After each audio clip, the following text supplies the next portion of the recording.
Lecture du livre de Ruth des chapitres 1 à 4. Copyright Le Nouveau Testament blogspot.com. Mes remerciements aux photographes de Pixabay pour l'utilisation de leurs photos. Abonnez-vous. Du temps des juges, il y eut une famine dans le pays. Un homme de Bethléem de Juda partit, avec sa femme et ses 2 fils pour faire un séjour dans le pays de Moab. Le nom de cet homme était Élimélec, celui de sa femme Naomi, et ses 2 fils s'appelaient Machlon et Kiljon, ils étaient Éphratiens, de Bethléem de Juda. Arrivés au pays de Moab, ils y fixèrent leur demeure. Élimélec, mari de Naomi, mourut, et elle resta avec ses 2 fils. Ils prirent des femmes moabites, dont l'une se nommait Orpa, et l'autre Ruth, et ils habitèrent là environ 10 ans. Machlon et Kiljon moururent aussi tous les 2, et Naomi resta privée de ses 2 fils et de son mari. Puis elle se leva, elle et ses belles-filles, afin de quitter le pays de Moab, car elle apprit au pays de Moab que l'Éternel avait visité son peuple et lui avait donné du pain. Elle sortit du lieu qu'elle habitait, accompagnée de ses 2 belles-filles, et elle se mit en route pour retourner dans le pays de Juda. Naomi dit alors à ses 2 belles-filles, « Allez, retournez chacune à la maison de sa mère. Que l'Éternel use de bonté envers vous, comme vous l'avez fait envers ceux qui sont morts et envers moi. Que l'Éternel vous fasse trouver à chacune du repos dans la maison d'un mari. » Et elle les baisa. Elles élevèrent la voix, et pleurèrent. Et elles lui dirent, « Non, nous irons avec toi vers ton peuple. » Naomi dit, « Retournez, mes filles. Pourquoi viendriez-vous avec moi? Ai-je encore dans mon sein des fils qui puissent devenir vos maris? Retournez, mes filles, allez. Je suis trop vieille pour me remarier. Et quand je dirai, j'ai de l'espérance, quand cette nuit même je serai avec un mari, et que j'enfanterai des fils. Attendriez-vous pour cela qu'ils eussent grandi, refuseriez-vous pour cela de vous marier? Non, mes filles. Car à cause de vous je suis dans une grande affliction de ce que la main de l'Éternel s'est étendue contre moi. » Et elles élevèrent la voix, et pleurèrent encore. Orpa baisa sa belle-mère, mais Ruth s'attacha à elle. Naomi dit à Ruth, « Voici, ta belle-sœur est retournée vers son peuple et vers ses dieux, retourne comme ta belle-sœur. » Ruth répondit, « Ne me presse pas de te laisser, de retourner loin de toi. Où tu iras j'irai, où tu demeureras je demeurerai, ton peuple sera mon peuple, et ton Dieu sera mon Dieu. Où tu mourras je mourrai, et j'y serai enterré. Que l'Éternel me traite dans toute sa rigueur, si autre chose que la mort vient à me séparer de toi. » Naomi, la voyant décidée à aller avec elle, cessa ses instances. Elles firent ensemble le voyage jusqu'à leur arrivée à Bethléem. Et lorsqu'elles entrèrent dans Bethléem, toute la ville fut émue à cause d'elles, et les femmes disaient, « Est-ce là Naomi ?» Elle leur dit, « Ne m'appelez pas Naomi, appelez-moi Mara car le Tout-Puissant m'a rempli d'amertume. J'étais dans l'abondance à mon départ, et l'Éternel me ramène les mains vides. Pourquoi m'appelleriez-vous Naomi, après que l'Éternel s'est prononcé contre moi, et que le Tout-Puissant m'a affligé ?» Ainsi revinrent du pays de Moab Naomi et sa belle-fille, Ruth la Moabite. Elles arrivèrent à Bethléem au commencement de la moisson des orges. Naomi avait un parent de son mari. C'était un homme puissant et riche, de la famille d'Élimélec, et qui se nommait Boaz. Ruth la Moabite dit à Naomi, « Laisse-moi, je te prie, aller glaner des épis dans le champ de celui aux yeux duquel je trouverai grâce. » Elle lui répondit, « Va, ma fille. » Elle alla glaner dans un champ, derrière les moissonneurs. Et il se trouva par hasard que la pièce de terre appartenait à Boaz, qui était de la famille d'Élimélec.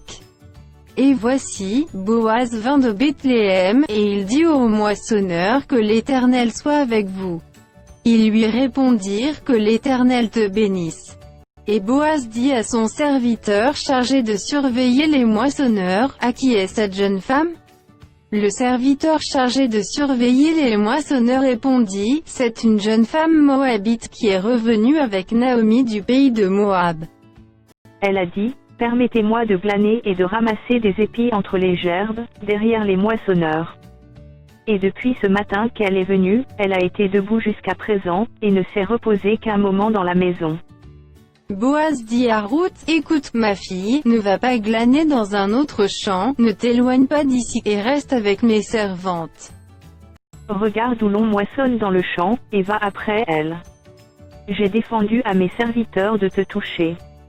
Et quand tu auras soif, tu iras au vase, et tu boiras de ce que les serviteurs auront puisé. Alors elle tomba sur sa face et se prosterna contre terre, et elle lui dit, comment ai-je trouvé grâce à tes yeux, pour que tu t'intéresses à moi qui suis une étrangère? Boaz lui répondit, on m'a rapporté tout ce que tu as fait pour ta belle-mère depuis la mort de ton mari, et comment tu as quitté ton père et ta mère et le pays de ta naissance, pour aller vers un peuple que tu ne connaissais point auparavant. Que l'Éternel te rende ce que tu as fait, et que ta récompense soit entière de la part de l'Éternel, le Dieu d'Israël, sous les ailes duquel tu es venu te réfugier. Et elle dit, oh, que je trouve grâce à tes yeux, mon Seigneur. Car tu m'as consolé, et tu as parlé au cœur de ta servante. Et pourtant je ne suis pas, moi, comme l'une de tes servantes. Au moment du repas, Boaz dit à Ruth, approche, mange du pain, et trempe ton morceau dans le vinaigre. Elle s'assit à côté des moissonneurs. On lui donna du grain rôti, elle mangea et se rassasia, et elle garda le reste. Puis elle se leva pour glaner. Boaz donna cet ordre à ses serviteurs qu'elle glane aussi entre les gerbes, et ne l'inquiétez pas. Et même vous ôterez pour elle des gerbes quelques épis, que vous la laisserez glaner, sans lui faire de reproche. Elle glana dans le champ jusqu'au soir, et elle bâtit ce qu'elle avait glané. Il y eut environ un épha d'orge. Elle l'emporta et rentra dans la ville, et sa belle-mère vit ce qu'elle avait glané. Elle sortit aussi les restes de son repas, et les lui donna. Sa belle-mère lui dit, où es-tu glané aujourd'hui, et où as-tu travaillé? Béni soit celui qui s'est intéressé à toi. Et Ruth fit connaître à sa belle-mère chez qui elle avait travaillé, l'homme chez qui j'ai travaillé aujourd'hui, dit-elle, s'appelle Boaz. Naomi dit à sa belle-fille, qu'il soit béni de l'Éternel, qui se montre miséricordieux pour les vivants comme il le fut pour ceux qui sont morts. Cet homme est notre parent, lui dit encore Naomi, il est de ceux qui ont sur nous droit de rachat. Ruth à Moabite ajouta, il m'a dit aussi, reste avec mes serviteurs, jusqu'à ce qu'ils aient achevé toute ma moisson. Et Naomi dit à Ruth, sa belle-fille, il est bon, ma fille, que tu sortes avec ses servantes, et qu'on ne te rencontre pas dans un autre champ. Elle resta donc avec les servantes de Boaz pour glaner, jusqu'à la fin de la moisson des orges et de la moisson du froment. Et elle demeurait avec sa belle-mère. Naomi, sa belle-mère, lui dit, ma fille, je voudrais assurer ton repos, afin que tu fusses heureuse. Et maintenant Boaz, avec les servantes duquel tu as été, n'est-il pas notre parent? Voici, ils doivent âner cette nuit les orges qui sont dans l'air. Lève-toi et oins-toi, puis remets tes habits, et descends à l'air. Tu ne te feras pas connaître à lui, jusqu'à ce qu'il ait achevé de manger et de boire. Et quand il ira se coucher, observe le lieu où il se couche. Ensuite va, découvre ses pieds, et couche-toi. Il te dira lui-même ce que tu as à faire. Elle lui répondit, je ferai tout ce que tu as dit. Elle descendit à l'air, et fit tout ce qu'avait ordonné sa belle-mère. Boaz mangea et but, et son cœur était joyeux. Il alla se coucher à l'extrémité d'un tas de gerbes. Ruth vint alors tout doucement, découvrit ses pieds, et se coucha. Au milieu de la nuit, cet homme eut une frayeur, il se pencha, et voici, une femme était couchée à ses pieds. Il dit, qui es-tu? Elle répondit, je suis Ruth, ta servante, étends ton aile sur ta servante, car tu as droit de rachat. Et il dit, sois bénie de l'Éternel, ma fille. Ce dernier trait témoigne encore plus en ta faveur que le premier, car tu n'as pas recherché des jeunes gens, pauvres ou riches. Maintenant, ma fille, ne crains point, je ferai pour toi tout ce que tu diras, car toute la porte de mon peuple sait que tu es une femme vertueuse. Il est bien vrai que je n'ai droit de rachat, mais il en existe un autre plus proche que moi. Passe ici la nuit. Et demain, s'il veut user envers toi du droit de rachat, à la bonne heure, qu'il le fasse, mais s'il ne lui plaît pas d'en user envers toi, j'en userai, moi, l'Éternel est vivant. Reste couchée jusqu'au matin. Elle resta couchée à ses pieds jusqu'au matin, et elle se leva avant qu'on pût se reconnaître l'un l'autre. Boaz dit, qu'on ne sache pas qu'une femme est entrée dans l'air.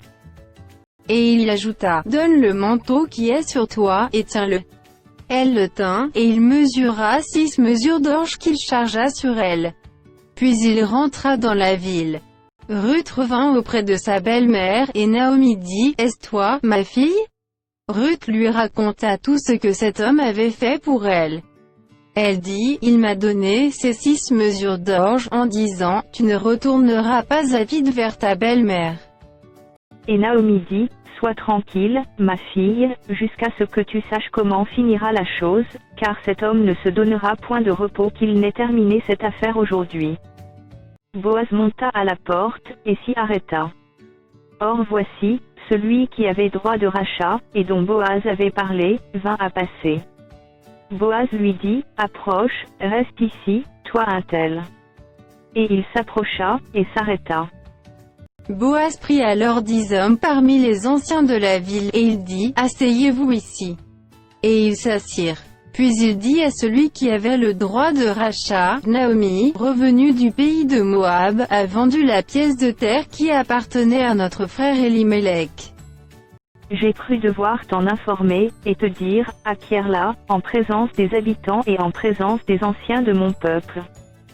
Si tu veux racheter, rachète, mais si tu ne veux pas, déclare-le-moi, afin que je le sache. Car il n'y a personne avant toi qui ait le droit de rachat, et je l'ai après toi. Et il répondit, je rachèterai. Boaz dit, le jour où tu acquerras le champ de la main de Naomi, tu l'acquerras en même temps de Ruth, la Moabite, femme du défunt, pour relever le nom du défunt dans son héritage. Et celui qui avait le droit de rachat répondit, je ne puis pas racheter pour mon compte, crainte de détruire mon héritage, prends pour toi mon droit de rachat, car je ne puis pas racheter. Autrefois en Israël, pour valider une affaire quelconque relative à un rachat ou à un échange, l'un ôtait son soulier et le donnait à l'autre, cela servait de témoignage en Israël. Celui qui avait le droit de rachat dit donc à Boaz, acquiert pour ton compte. Et il ôta son soulier. Alors Boaz dit aux anciens et à tout le peuple, vous êtes témoins aujourd'hui que j'ai acquis de la main de Naomi tout ce qui appartenait à Elimelech, à Kiljon et à Machlon. Et que je me suis également acquis pour femme Ruth la Moabite, femme de Machlon, pour relever le nom du défunt dans son héritage, et afin que le nom du défunt ne soit point retranché d'entre ses frères et de la porte de son lieu. Vous en êtes témoins aujourd'hui. Tout le peuple qui était à la porte et les anciens dirent, nous en sommes témoins. Que l'Éternel rende la femme qui entre dans ta maison semblable à Rachel et à Léa, qui toutes les deux ont bâti la maison d'Israël. Manifeste ta force dans Éphrata, et fais-toi un nom dans Bethléem. Puisse la postérité que l'Éternel te donnera par cette jeune femme rendre ta maison semblable à la maison de Pérez, qui fut enfantée à Juda par Tamar. Boaz prit Ruth qui devint sa femme, et il alla vers elle. L'Éternel permit à Ruth de concevoir, et elle enfanta un fils. Les femmes dirent à Naomi, béni soit l'Éternel, qui ne t'a point laissé manquer aujourd'hui d'un homme ayant droit de rachat, et dont le nom sera célébré en Israël. Cet enfant restaurera ton âme, et sera le soutien de ta vieillesse, car ta belle-fille, qui t'aime, l'a enfanté, elle qui vaut mieux pour toi que 7 fils. Naomi prit l'enfant et le mit sur son sein, et elle fut sa garde. Les voisines lui donnèrent un nom, en disant, un fils est né à Naomi. Et elles l'appelèrent Obed. Ce fut le père d'Isaïe, père de David. Voici la postérité de Pérez. Pérez engendra Étron. Étron engendra Ram, Ram engendra Aminadab. Aminadab engendra Narshon, Narshon engendra Salmon. Salmon engendra Boaz, Boaz engendra Obed. Obed engendra Isaïe, et Isaïe engendra David.